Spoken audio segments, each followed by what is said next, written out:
কুরবানির পশুটা ক্রেতাদের কাছে সহজে কিনতে পারে বা পৌঁছাতে পারে এই ব্যবস্থাটাও করতে হবে। আমরা স্থানীয় সরকার মন্ত্রণালয়ের সাথে আন্তঃ মন্ত্রণালয় মিটিং এ বলা হয়েছিল যে স্থানীয় সরকার মন্ত্রণালয় গরুহাট ইজারা দেবে মহাসড়কের বা পৌর সড়কের আঞ্চলিক মহাসড়ক হোক, জাতীয় মহাসড়ক হোক অথবা জেলা মহাসড়ক, এই সিদ্ধান্ত ছিল। কিন্তু কিছু গরুর হাট ঘুরে দিয়েছে, কিন্তু গরু পশুর সংখ্যা এবং জনগণের সংখ্যা বেশি হওয়ায় সেটা রাস্তার উপরে চলে আসছে। আমরা সে আশঙ্কাও করেছিলাম ওই মিটিং এ, বলেছিলাম, কিন্তু কিছু হয়েছে। আবার একবার প্রত্যন্ত অঞ্চলে যখন আপনি গরু হাট দিচ্ছেন, ক্রেতারা সেখানে যাচ্ছে না, যেতে পারছে না, গরু বিক্রি হচ্ছে না, ক্রেতা আবার গাড়ি রেখে সে গরু কিনতে যেতে চায় ফ্যামিলি নিয়ে। এটা আমাদের ট্র্যাডিশন। তো আপনি প্রত্যন্ত একেবারে অঞ্চলের মধ্যে যদি ঢুকিয়ে দেন, দেখবেন যে গরু কুরবানির পশুগুলি বিক্রি হচ্ছে।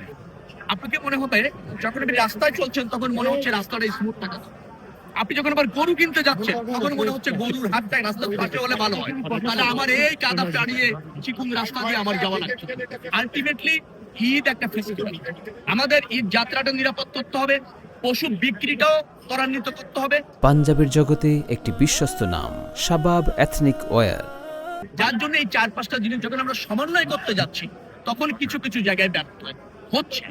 তো আলটিমেটলি এই 4-5টা দিন সব সেক্টরকে প্রাধান্য দিয়ে তার কোন সেক্টর যাতে ক্ষতিগ্রস্ত না হয় এইটাকে দিয়ে আমার সমন্বয়। ঘাটতির আমি বলবো সীমাবদ্ধতা আছে। আপনি লাখ লাখ মানুষ পণ্যবাহী ট্রাকে উঠে যান, আপনি একটা হাইওয়ে যান, বাস্তবভাবে কোন ট্রাকটাকে আপনি নিয়ন্ত্রণ করতে পারবেন সেরকম কোনো অনেক সময় একটা ট্রাককে যখন আপনি থামাবেন, রাস্তার পাশে নিতে চাইবেন, লোক নামাতে চাইবেন, তাতেই যদি 15 মিনিটের সময় লাগে, প্রায় 25 কিলোমিটার যান্ত্রিক হয়ে যায়। অর্থাৎ ট্রাকটাকে কিন্তু ওই রাস্তার সময় থেকে বাইরে আনাটা বেশ কঠিন, চলমান রাস্তা থেকে, মানে একটার সাথে একটা লেগে আছে, ঘুষে আছে।